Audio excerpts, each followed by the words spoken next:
Ecoshi toodete juurde jõudsime perega kindlasti juba 10 aastat tagasi.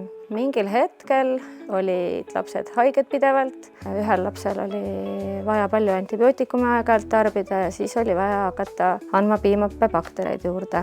Ja siis me avastasimegi Ecoshi Polar D. Ise hakkasin regulaarselt tarvitama siis, kui mul avastati krooniline gastriit ja tekkisid igasugused seedehäired. Täna olemegi jõudnud nii kaugele, et meil on Polar D kogu aeg kapi peal. Lapsed on teismelised ja täna ei ole seda, et ma pean ütlema neile, et võtke, vaid et kui neil on kõhuhäda, siis nad teavad, et nad teevad nädalase kuuri Polar D-ga. Kui toodet kasutame, siis ongi see, et kasutan täpselt mina nii kaua, kui ma tunnen, et mul on kõhus parem, siis on mingi aeg paus. Ja samamoodi on lastel, et kui nad on nädala ära tarbinud, siis nad ütlevad, et kõhuga on korras ja siis jätavad järgi.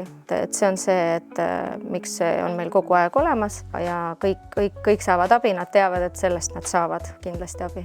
Ja samuti kasutan Polar D-d, kui me reisile läheme, et käime aastas korra kindlasti Aasias, et siis enne seda me teeme nädal kindlasti enne reisi ja reisi ajal siis on meil Polar D kogu aeg kasutusel.